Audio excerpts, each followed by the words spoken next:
shirts, white shorts, evergreen numerals. They'll be moving left to right on your internet dial here in the first quarter. The Hoyas in those dark blue shirts and shorts and helmets, they win the opening face-off, and that will be a storyline that we will follow with Eric Pacheco. We mentioned a bit of a struggle for the Hounds a year it was down. Starters for Georgetown Hoyas on the attack: TJ Haley, Aiden Carroll, Patrick Krogan. In the midfield, Graham Bundy, Alexander Dardaro, and Jordan Ray. Defensively, Will Tomanovich, Ty Banks, and Wesley Chairs. And in goal will be a storyline we'll be following. Freshman Anderson Moore getting the Hoyas on the board very early. Patrick Krogan makes it 1-0. Yeah, nice job there by Krogan. So he had McGillicuddy goal line extended, who's a short stick. Loyola typically does not slide at goal line extended or below, and you see that again in this case where it does a nice roll dodge, 360 move, and beats Stout. For Krogan, the reigning Big East Browns, Chris Gunkel, they returned an awful lot of offense this season. A lot of familiar faces out here, Glenn. Be interesting to see like a guy like Matt Minikis, freshman last year, had a year in his belt. What do we see in terms of development from him? Evan James gets free, buries it, the ties up and run apiece. Great job there by James, similar to the goal by Georgetown, in that he gets goal line extended, then a little bit topside. Really difficult to slide from this angle. Evan James, the senior, showing that he's ready to play so far this season. Evan James selected, and Loyola, again, trying to get as many runs as possible for those that have offensive threats. Kamish, one of the few fifth years on the roster. Ball comes loose. Kamish able to get it right back. We're not that far away, Chris, from getting back to a world of four-year players. Stepping through, oh, what a delivery, and the hit from behind. Is a flag going to come out? Don't see it. Matt Houston with the goal. Well, see, there's nothing fancy there from the Australian national player. Matt Houston is a north-south dodger if there ever was one. Although here you see him go kind of east-west, but he's always able to get his shoulders inside and then bear down towards the cage.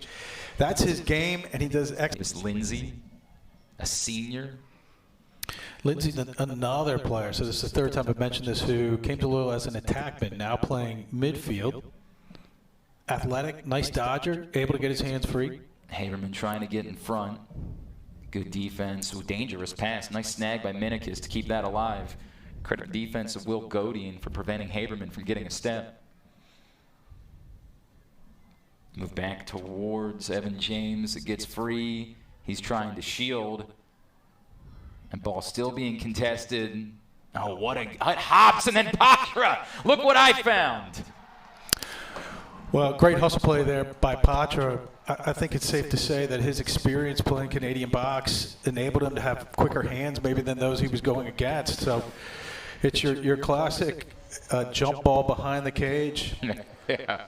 Great job there. Great hustle play by both teams. Patra, though, the one that has the better instincts and reactions and is able to be more inside. Well, I don't think you blame that can kind of be the leader of that group and get guys in the right position. Of course, Luke Stout making a big save. We saw some big games from Luke Stout a year ago. It almost seems like Loyola kind of went as Luke Stout went a season ago, right? I think it's fair to say that he's a streaky player. When not, he's very good. When not, it can be difficult for Loyola defensively. Minikis around the screen, trying to get topside. It's not there. Hounds slow things down. Now Higgins sends it back. Still 17 on the shot clock. Trying to get free. Lindsay will come loose, picked up. Forced back to the top. Higgins steps down. Well, great shot there by Higgins with room and time. I think, to me, what you have to look at there is when Loyola got goal line extended, the slide came from the crease quickly from Georgetown, and then Loyola was able to split it, and that enabled the pass up top to Lindsay, and he cans it from about 8 yards out. You referenced Adam Patra's experience playing. It's a tough way to live, Glenn. It really is. We were talking to Charlie Toomey earlier this week. He said, boy, would they be ever so happy if they could win 50%. It's going to be an uphill battle to try to get to that. Getting free inside and letting it fly. First goal for Jordan Ray. Yeah, Jordan Ray is a local product from Calvert Hall, where he had an excellent career. So Georgetown initiates the offense from up top, and you see Mustang Sally goes out to challenge. The question here, though, is when he gets inside, do you slide or not? There is no slide. You just don't know. Is that by design, or is there a lack of Yeah, the Loyola program has been very fortunate at the X for a number of years. Hounds set up, leading 4-2 as we get late into the first quarter. Getting free. And boy, how did that shot go? Evan James. Great shot there by James. It's a simple two-man game on the side with the down screen, and then James just going top side with it. And Georgetown plays it pretty well. And you know, they're in position. I'm assuming there was some type of screen on Moore, because in warm-ups he really steps well to the offside. But I take that back. There was some hesitation. The restart. Now Ray trying to get the goal line extended, sends it back behind the X. Defender was hung up. Close quickly. Carroll makes the move. Carroll with the stinger. Impressive shooting so far. On that play, right afterwards, you saw Stout point to himself as if saying, I should have had that one. So the slide is there and in balance, you know, but it's just a matter of beating Stout. Tournament quarterfinals. And boy, when we saw them a year ago, they looked like a serious threat to win a national championship. Lost a thriller to the Cavaliers in the second round. The one thing you have to be careful of, and there's many today if you're at Loyola, is the concept of make it, take it. Georgetown's so talented offensively. If they score and then are able to win the next face-off and score again and win the next face-off, that puts an enormous amount of pressure on Loyola defensively. TJ Haley sends it back to Vardaro. He tries to move it to the middle and looking for a whistle. What's the call going to be? Good goal. Good goal. Yeah, there was a question whether he was in the crease prior to releasing the ball. In the scrimmage last week, Glenn. Now the question will be, do we see our first coach's challenge? That's a great question. Last week during the scrimmage against Richmond, you saw this a decent amount with Loyola where the flag has come out, by the way, Chris. They had trouble off ball, like you saw there. They got caught ball watching, which results in an easy shot there. And one of the changes that we're seeing here at Loyola this year, as we were chatting with Charlie Toomey before the season, they are going to show the visiting team goals on the big scoreboard here at Ridley Athletic Complex. They had never done that previously. Actually, some Loyola defensive players had asked for that over the years because they said, hey, we got to stay out on the field. We can't come to the sideline and look at the replays there. So we'd like to see what happened on each goal. And then obviously with the coach's challenge system being put into play. You know what happens sometimes, Glenn, when you're playing a team like Georgetown that has shooters that can convert from 12 yards and out. Defensively, you get very focused on them up top, and you have a tendency to get overly concerned with watching them and not what's going on, behind you. And you have a tendency to constantly be looking backwards and forwards in a way that's unnatural. And it looks like that's what happened to McGillicuddy right there. Oh, and they're waving it off, Chris. So shows you how much I know. Charlie Toomey's 1 for 1. We are 0 for 1 up here in Loyola. Houston with it on the restart. Houston trying to make a move himself, get inside. Oh, denied by Moore. Big time save. Was there a crease call anyway? There was. Yeah, it was, but great job there by Moore. Looks like he settled down where they would be unable to convert. Minnick is trying to get top side after Evan James, with almost no angle, wasn't able to sneak it in. Now Higgins, sorry, that's not Higgins, of course, that's Luke Murphy. An area of improvement for Matt Minnick this year will be his ability to win his matchup through dodging. Davis Lindsay has his path cut off, sends it back, bounce shot from Patra, can't get it on frame. Love the quick release, overhand, and bounce. Great shot there by Patra. Adam Patra was not named to the preseason All-Patriot League team. That's shocking. It's stunning. Can't help but wonder if he might use that as fuel. Getting free and putting it home low, Evan James. So we've seen a couple great individual plays there by James so far in this game, and that might be the best one. As he gets top side, he has a short stick on him, so there's a slight delay, little hesitation, the inside roll, and then the low to low. You could see the defender there from Georgetown jump, I think, trying to negate anything. Carroll's already got a goal today. Sends it back up top to Bundy. Greyhounds have done a nice job on Graham Bundy, but you can't hold him silent. Good move, Vardaro. Vardaro gets free. Nice save from Stout. Well, it was a nice save there. I thought he was a little off balance. He might miss it. Similar offensive set by the Hoyas, as you've seen by Loyola. Nice decision there to go behind with it instead of to the wing. Luke Stout, the preseason Patriot League goalkeeper of. So Loyola unable to convert on their first extra man opportunity of the day.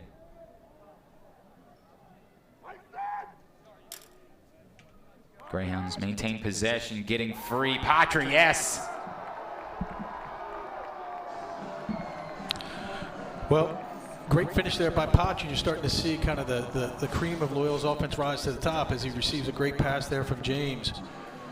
A lot of patience so far today by Loyola offensively, and I don't say that lightly, as last year they were really either quick to shoot or they would shoot in uncustomary positions, resulting South run. Then he did the downstringing over there by Minikis, but great defense there by Georgetown. Higgins thought about it, but then kept moving it. James, as Houston goes down, able to get back up. Higgins, dodging right. Fires it back up top to Houston. Wow. Bet just had his hands free. Nothing but the hands. Second of the day for Matt Houston, makes it 8-3. Well, you've seen the diversification of offense from Loyola where you're getting scoring from a lot of different players. And in this case, you have Matt Houston demonstrating that he's not just a north-south dodger, but he does have a little juke step in him. But great shot there, offside low. Tough save there by Moore. Better shot, though, by Georgetown, after beating Loyola 23-7 a year ago, we remind that 2 years ago, Loyola was blown out by Maryland 20-8. And then last year, they bounced back and beat Maryland at the season opener. Oh, that's good lacrosse. It's great lacrosse there. So you can see number 32 for Loyola, Jacob Sullivan kind of having his hands in the air. So he just got lost there defensively. Was not aware that there was a player to the right. So you see just a little right to left split dodge. Loyola commits early on the inside. Sullivan's late to get. Feeds it back up top. 30 seconds on the possession clock for the Hoyas. Trying to dig in. Out of the timeout, they get the goal. Trying to make it back-to-back. Ray gets free again. Good find from Haley. And Ray's got a first-half hat trick. The Hoyas are back within 3. Yeah, it's nice offense, but it's probably more confusion by the Loyola defense that's creating the offense for Georgetown. I'm not sure why there's so much confusion on the inside when you have a left-handed player that's drifting up away from the cage. Why there's so much confusion. Jordan Ray seems to have a hot hand right now for Georgetown. Let's see if they continue to go to him to try to generate or at least initiate offense. Fed towards the middle and knocked down. Where is it? Picked up. McGillicuddy comes away with it. Finds Mustang Sally as he was in a bit of trouble. Sally will bring it over. Again, you would think the Hounds would be well served to run a possession, but if you can do that, you do it. Patra camped out on the doorstep. Sally finds him. Well, that's excellent decision-making by Mustang Sally. You, myself included, I think most people thought he was going to go to his left to hit Evan James, and it's almost a no-look pass inside. So comes with a head of steam, looks to the right, and looks like he might shoot, and then drops down inside. Easy conversion there by Patra. So great, two great individual plays, one by Mustang Sally and one by Joe McGillicuddy. Haley now. We'll head back to X. He's got Bean on him. Haley not known so much as a scorer, but he's known as a really good passer. Yeah, he's had 3 different 6-assist games in his career. That's a heck of a ground ball there from Houlihan. Snagging it off that funny hop on the turf. Well, Loyola doesn't do anything there, kind of that phase 2, so they're right now just playing 3-on-3. And Loyola called. 7 seconds. Loyola's going to have an opportunity here. I assume Georgetown's probably going to press up pretty high. Sally picks it up. And Higgins, yeah, he's just going to have to heave it. Oh, ooh, does it count? I don't know. Boy, it's going to be close. Officials will talk about it. They're counting it. Wow. Mustangs, Sally at the buzzer. The refs have the discretion. Let's watch it again. You see the clock down in the corner. Maybe that might be out with 1/10 of a second left. I think it is, but I was wrong on the last one. Yeah, right? I think it is.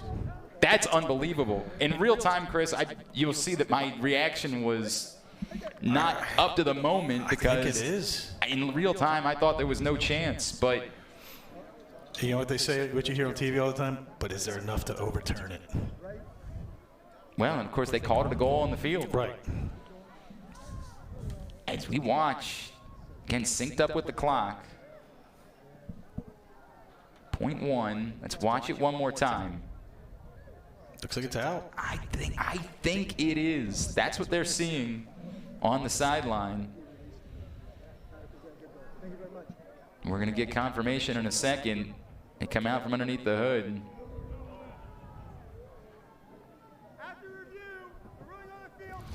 Good. Feeds it back up top. Carroll started to his right, now back to his left. Gets the switch. Sally now on him. Down to 5 on the shot clock. Haley's going to have to let it rip. Kicked aside by Stout. And I think a crease call. No, I think it's going to be a push from behind. Possession, you're right. Crease call. I was going to say that was a push from behind. Possession back to Georgetown. So the Hounds get it back after they get the stop. Successful on their first set back up top with Haberman. Haberman dodging out of a 1-4-1 set. Lindsay moves it down. Minikis, goal line extended. Oh, what a move. Can't finish. Well, that's a Loyola got the matchup they wanted as they had a short stick on Minikis. Minikis gets the inside roll. Nice save there by Moore. Yeah, Moore put the second half. Loyola, we talked about at the top, has dominated the series all time, but Georgetown has started to swing the pendulum in recent years. Ray, 4 goals already, gets 3 and delivers a 5th. That's complete confusion by Loyola defensively. There's no way you're going to let Ray continue to just run free. We saw that early in the game where in another type of possession, Georgetown was able to run north-south with no pressure whatsoever. Just had that step. Sullivan not able to catch up. Trying to take over and over and over again. We just want to go quickly. Haley drops it off. Krogan didn't have any space. Back to Haley.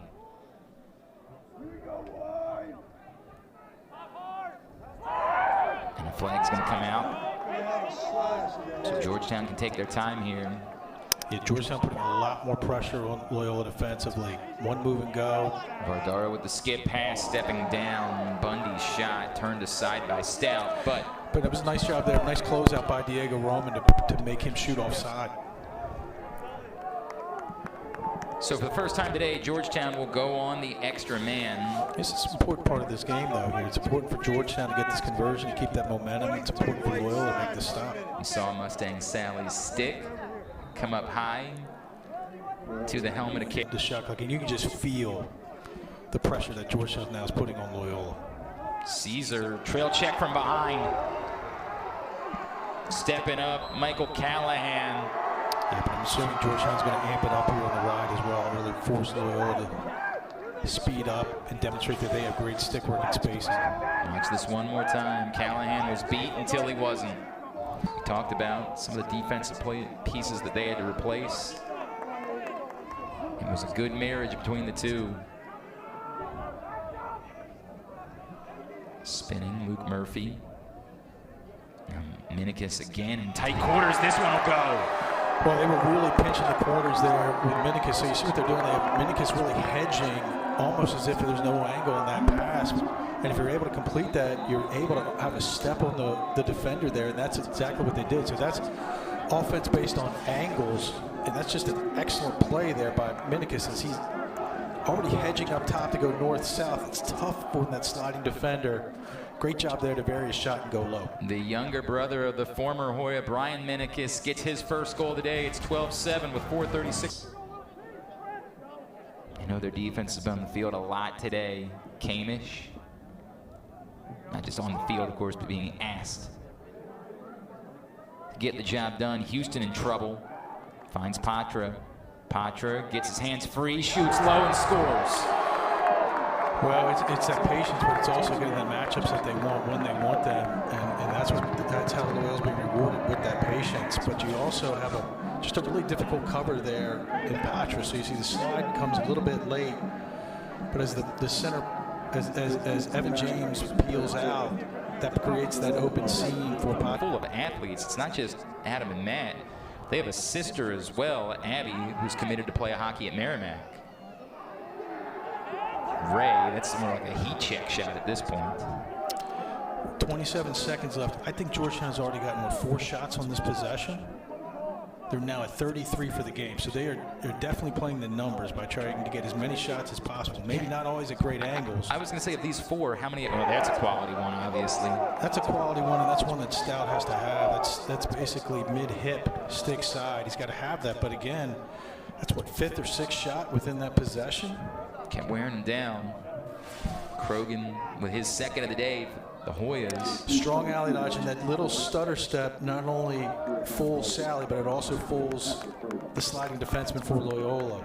Second quarter with might be a hashtag PL top 3 play of the week. 10 seconds left here.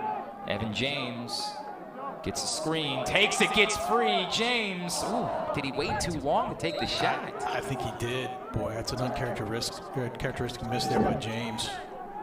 2.9 seconds remaining, so just going to have to toss it in front. And that'll be how the quarter comes to a close. Loyola will take a 5-goal advantage with them to the 4th quarter. They lead the number 12 team in the country, the Georgetown Hoyas, 13-8. We've got 15 minutes to go here in Baltimore. As you see that goal from Patrick Krogan, the Patriot League is on ESPN. Come out of this with a win for Loyola. You know, Glenn, the increase in shots is not only tough physically, but that wears you down mentally as a defense. Still Wilson Van Buren out there for Georgetown to start the 4th quarter. So now 5 of 7. Correct. You were working on your math too this off. Look at you. I used a calculator for that one. You didn't see that. I was actually wondering why your shoes were off. I didn't think that it required going to toes at this point. I said that number's still less than 10. Houston around the screen. Loyola with the 5-goal lead and possession to start the 4th quarter. You know, that dodge didn't result in a shot, but it did result in a slide coming from 2 people, which, you know, Georgetown gets out of it. But again, that puts a lot of pressure on the defense. If Loyola is able to rotate back and make a quick pass. Oh, feeds it to the middle. Minikis drops it low. James picks it up. And on the second try, Minikis. Boy, I was getting ready to say, missed opportunity by not having a stick in his right hand. He had in his left hand, but does an excellent individual play there, and I believe that's Minikis on the board for the first time. Second time. He had the 1 in the 3rd. 2nd goal of the day. They match their largest lead of the day at 14-8. And for Minikis, Van Buren winning the faceoff. And by the way, for Evan James, that assist, his 2nd of the day and his 6th point of the contest. Stepping in, Haley, if you're going to leave him open, he's going to have to take the shot, and he makes it count, going low for his 1st goal of the day. That matches his goal output for the entirety of last season. TJ Haley cuts it to 14-9. Yeah, Georgetown gets Loyola spending defensively, and you can see there's confusion now on the inside as to who's supposed to slide. Bean's trying to direct traffic. He's saying the right. Lindsay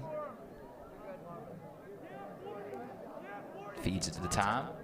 Good movement. James, off the pipe. Huge ricochet, fortunate bounce. Minikis was waiting for it. Boy, I couldn't tell if that hit the post or if that hit the defender's helmet. Oh, really? Boy, though, as far as it ricocheted. Yeah, you'd have to think it's a post. Right? Or if it was, you would think that defender would still be down at this point. No, Sherrod Richardson tells us it was off the player. You had that. Oh, a stinger. Minikis feeling it the second half. He really has. He's really come to play, and it's been a sigh of relief for Loyola as Georgetown has tightened the screws on James and Patra. But what you're seeing from Loyola is kind of simple conceptually, right? It's draw the slide and then skip and move it to the next person. Slide comes late. You can see the slide's off balance. Minikis then fades the other way. Offside high. Great job there. This half is... I think you're closely getting to that line. Yeah.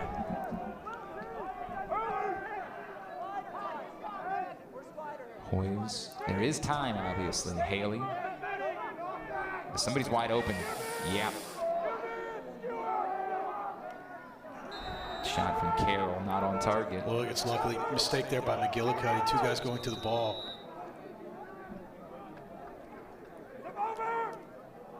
Haley. Push back.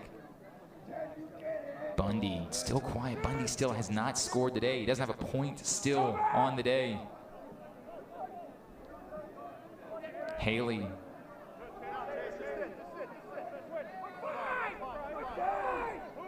Trying to get free, and Sally all over him. Moves it to the middle. Good conversion, finding Vardaro. Looks like you had a double pick on the inside. And Haley, although stopped, keeps playing and keeps his head up. And we had noted a couple times he's a really adept passer, and you see that here. Sidearm right on the stick, quick conversion. 8 minutes to play and a 6-goal lead. The math very much, even Chris Gunkel and I understand that the math is on your side. Don't be too sure of that. Joey Kamish. Going to work.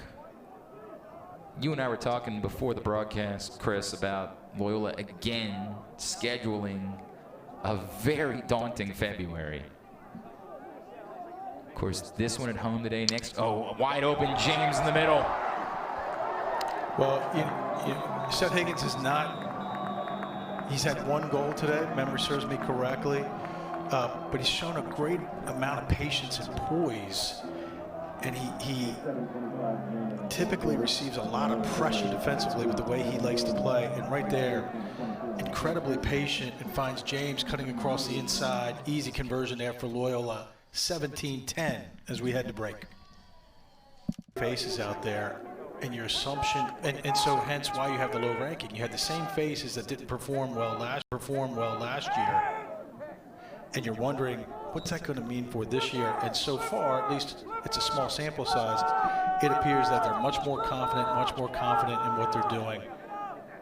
And that's resulted in this type of performance today. Frustrating day continues for Bundy as he wasn't able to score then. That sort of wild scene. Luke Stout able to make the save. This is an area, again, where Loyola has done an excellent job. Last week against Richmond, it was subpar. And they've really, the coaches have done a really nice job cleaning this up this week, as you see Gregory get a tough ground ball. And leads to an easy goal for Minikis. Sees wide open, puts it home for the 4th time today. I mean, Minikis had coming into the 3rd quarter? Did he have any goals? He had not scored in the first half. He's rattled off 4 here in the second half. 4 in the second half for Matthew Minikis. And you made the point a minute ago, Chris. Very efficient. It is reflective of how much the Greyhounds have. So early on in the game, Patra and James are on. The attention has to go their way. The question was whether Georgetown was going to get one more. They won't. Loyola with a statement victory to open the season. They take down the number 12 Georgetown Hoyas 18-10 here at Ridley Athletic Complex. Yeah, spoke to Coach Toomey before the game, and he said, I just hope we play well. And he got more than them playing well. He got them playing an excellent game for 4 quarters in all phases of the team, and it resulted in an 18-10 win that I don't think anyone saw coming. Not like this. I certainly thought the Loyola